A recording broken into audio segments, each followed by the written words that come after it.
서울의 한 카페, 빈 생수통을 잘라 화병을 만듭니다. 여기에 각자 취향에 맞춰 만든 꽃다발을 꽂으니 생수통이 멋진 친환경 화병으로 변신합니다. 폐기 플라스틱을 활용해 꽃꽂이 작품을 만드는 이들은 직장 동호회로 만나 은퇴를 한 뒤 각자의 삶을 살면서 꽃꽂이 봉사활동 모임을 통해 보람을 찾고 있는 5, 60대 이른바 지지세대입니다. 이 회원들의 그 친목 도모와 그 꽃예술 진흥을 위해서 활동을 하면 물론 어떻게 하면 친환경적인 그 꽃꽂이 작품을 만들 수 있을까를 다각도로 응용을 하고, 그리고 이제 요즘 정말로 사실 이 지구의 환경 오염이 큰 문제로 부각되고 있기 때문에 저희가 이제 어떻게 하면 폐기물들을, 쓰레기를 줄일 수 있을까? 사군자를 그리는 이 화가는 3년 전부터 외국인들에게 한국화를 가르치고 있습니다. 은퇴 나이에 전문 강사가 되고 최근에는 미국의 보스턴 등 전시회까지 열어 K-한국화 알리기에 앞장서고 있습니다. 지난해 말에는 키르기스스탄 해외 동포 책 보내기 봉사로 이제는 한글의 우수성을 알리는 활동 영역을 넓히고 있습니다. 사군자를 정신을 우리 한국의 얼과 정체성을 알리기 위해서 외국인들한테 가르치다 보니까 의외로 좋아하고 관심도 갖고 또 잘해요.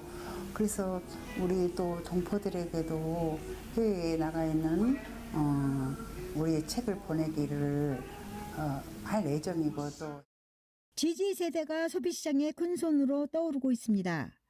이들을 겨냥한 콘텐츠와 브랜드가 다양해지고 시니어 모델과 배우 업계에서 새롭게 주목받고 있는데요. 구매력 있는 시니어가 새로운 소비 집단으로 급부상하고 있습니다. 스마트폰으로 온라인 쇼핑을 하고 국내외 여행시장에 큰 손으로 등장하면서 연령별, 생애주기별, 라이프 스타일별로 맞춤형 제품과 서비스가 다양해지고 있습니다. 지금 지지 세대들은 과거 7080 세대가 주로 그 자신의 문화를 그 소비할 때 추억이나 복고적인 성향에 빠진 경향이 있었는데, 지금 지지 세대들은 그런 한 가지 결이 아니에요. 굉장히 다양한 결로 오히려 더 젊은이들보다도 더 에너지 넘치는 그런 문화를 좋아하는 그런 그 나이든 층도 있고요. 또 그리고 뭐 저는 한마디로 굉장히 다양하다는 것이죠. 근데 기존에는 그것을 한 가지 결로만 읽고 해석했기 때문에 그것이 계속 지지 세대들의 그 어떤 문화적인 욕구를 충족시키지 못했다. 그래서 그 두 가지가 괴리가 일어났다. 그래서 다가오는 지금 뭐 계속 그 활발하게 움직이고 있는 은퇴 나이는 연령은 됐지만 지금 은퇴 안 한 거나 다름없거든요. 그런 문화적인 에너지를 흡수해서 이 사람들의 어떤 그 문화적인 역량을 좀 더 발전적인 방향으로 쓰는 그런 쪽으로 나아갔으면 합니다.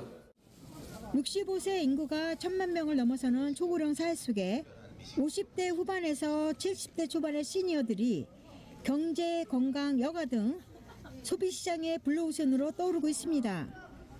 국민 리포트 김순아입니다. 서울의 한 원룸촌. 지방에서 살았던 한혜민 씨는 서울에서 대학 생활을 하고 있는데요. 비싼 주거 문제가 가장 힘들다고 말합니다. 월세든 전세든 보증금이든 정말 너무 비싸거든요. 그래서 그러다 보면은 이제 부모님한테 의지도 하게 되고, 저도 이제 뭐 취업 준비를 하고 있는 입장에서 수익을 그렇게 많이 벌고 있진 못하다 보니까 돈을 내고 이런 경제적인 부담이 좀 많이 어려움으로 작용을 하고 있어요. 호주머니 사정이 넉넉지 않다 보니 취업 준비도 버겁게 느껴진다고 말합니다. 이제 휴학을 하면서 취업 준비도 하고 해야 되는데 이게 일을 직접적으로 하고 있지 않다 보니까 이제 돈 나가는 게 좀 부담으로 작용을 하게 되는 것 같고. 지방에 거주하는 부모와 떨어져 서울에서 대학을 다니는 남승우 씨도 마찬가지. 자취집 생활비 부담 때문에 알바와 취업 준비 사이에서 마음고생이 큽니다. 부모님께 용돈의 월세까지 받는 거다 보니까 부담이 돼서 알바를 새로 구해야 하나 싶은 생각도 드는데 그러면 또 취업에 집중도 못하게 되니까. 서울 주요 10개 대학 인근 33제곱미터 이하 원룸의 평균 월세는 60만 9천 원, 평균 관리비는 7만 8천 원으로 1년 전보다 6.1에서 8.1%나 오른 상황. 교육부가 올해 처음으로 대학생들을 위한 주거안정 장학금 지원에 나섰는데요. 진학한 대학과 거리가 멀어 원래 주거지에서 통하기 어려운 대학생에게 학기 중 월 최대 20만 원을 지원하는 제도입니다. 집에서 좀 멀리 떠나서 원거리로 진학하는 경우가 많습니다.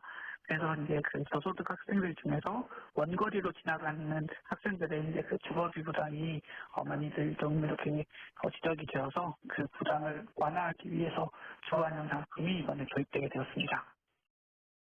주거안정 장학금 지원 대상은 이 지원 사업에 참여한 전국 255개의 대학 재학생을 비롯해 대학이 원거리에 있는 기초생활수급자와 차상위 계층의 대학생, 그리고 대학 소재지 기준으로 부모 주소지가 원거리에 위치한 대학생 등입니다. 원거리 진학 대학생의 경우 대학이 위치한 소재지와 부모의 주민등록 주소가 서로 다른 교통권에 있는지 확인 뒤 지원됩니다. 예를 들면 대학 소재지가 대전이고 부모 주소가 서울이면 지원 대상이 되고 대학 소재지가 서울이고 부모 주소가 경기도인 경우 같은 수도권이라 지원 대상이 아닙니다. 먼 거리로 진학해 집 구하는 데 어려움을 겪는 많은 대학생들. 새로운 지원 제도를 반기고 있습니다. 타지에서 생활하는 입장으로서 이제 통학이라던가 기숙사 거주 문제 등들에서 이제 그런 지원이 있다면은 충분히 학생들에게 도움이 될 것 같습니다. 취업 준비를 하는 대학생들도 비용 부담을 덜 수 있어 이번 지원 대책에 거는 기대가 큽니다. 대학생들의 이런 생활 편의를 생각해서 만들어준 정책을 이용해 볼 수 있다면 제가 앞으로 취업하는 데 더 시간을 많이 기울이고 노력할 수 있는 계기가 되지 않을까 생각이 듭니다. 주거안정 장학금은 거주를 목적으로 하면 지원받을 수 있는데요. 전세와 월세 등 임차료부터 주거 유지와 관리비, 수도와 전기, 가스 등 연료비, 그리고 주택가, 기숙사, 고시원 등의 임차비 등이 해당됩니다. 이와 함께 이자 상환액 등 주거 관련 비용도 포괄적으로 지원받을 수 있습니다. 경제적인 이유로 그 학업을 중단하거나 포기하는 일이 없도록 하는 것이 저희 정책을 추진하는 데 가장 중요한 목표입니다. 주거안정 장학금은 오는 3월 18일까지 한국장학재단 누리집과 이동통신 앱을 통해 24시간 신청이 가능한데요. 자세한 내용을 알고 싶으면 한국장학재단 상담센터로 전화 상담을 하거나 각 지역의 재단센터를 방문해 상담하면 됩니다. 타지에서 생활하는 대학생들의 어려움을 덜어주게 될 주거안정 장학금. 집을 구해야 하는 마음고생이 큰 만큼 지원 대상 학생들이 빠짐없이 신청하길 기대해봅니다. 국민리포트 김민희입니다. 초록빛으로 가득한 가정집. 집주인 최수연 씨가 싱그러운 식물에 물을 주면서 가꾸고 있는데요. 예쁜 꽃을 화병에 꽂기도 하는 최 씨. 실내 분위기를 정원처럼 만드는 재미가 쏠쏠하다고 말합니다. 집에 있는 화병에 예쁜 꽃을 꽂아 물도 주면서 관리하면요. 집안 분위기도 달라지고 기분도 좋아지고 그래요. 이곳은 서울 월드컵 공원에 있는 생태체험 공간.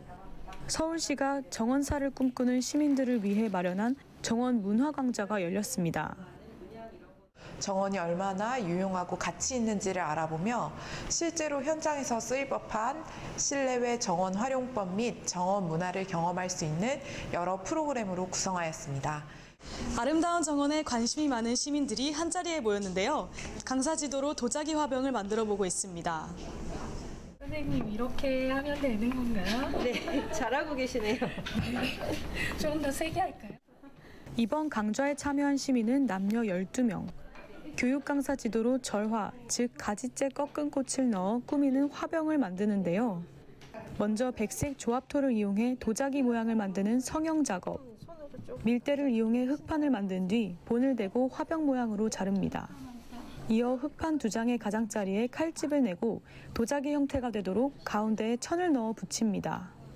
교육 강사가 주의할 점을 알려주기도 하고 바닥이 얇아지면 얇은 부분이 갈라질 수가 있어요. 그래서 접합 부분 항상 튼튼하게 붙여주시고 교육생들은 궁금한 점이 생기면 질문을 합니다. 어떤 모양으로 잘라야 될지 어떻게 하실지 조금 감이 안 와서. 얘가 세워지면 이렇게 둥그렇게 되잖아요. 네네네, 그러니까 약간 이번에는 청화 안료, 즉 코발트 블루로 도자기 표면에 그림을 그려넣는 작업. 민들레꽃부터 물고기, 그리고 웃는 얼굴까지 각자 개성대로 마음껏 그립니다. 굉장히 재미있기도 하고 또 우리가 말하는 이렇게 정원치유 활동에서 오감 활동을 다 할 수 있어서 좋은 것 같아요. 2시간 넘게 진행된 이번 강좌. 정원사의 가방이라는 주제로 3차례 진행된 프로그램의 마지막 시간입니다. 나중에 노년의 정원사가 되면은 이런 프로그램도 참여해보면 좀 좋을 것 같아서 참여하게 되었습니다. 이렇게 만든 꽃병을 활용해서 앞으로 향후 예쁜 꽃을 꽂을 생각하니까 기분이 참 좋습니다. 1차로 완성된 도자기 꽃병. 원통형 모습부터 호리병 모양까지 다양한데요. 다시 가마에 구워내야 하고 초벌, 재벌 등의 과정이 아직 남아 있습니다. 유약을 바르고 다시 재벌 가마를 이렇게 해서 마지막 과정을 거친 최종 완성 작품은 택배로 1달 정도 뒤에 집으로 보내줍니다. 정원의 연장선상에 있어서 이런 활동이 도움이 되셨으면 좋겠습니다.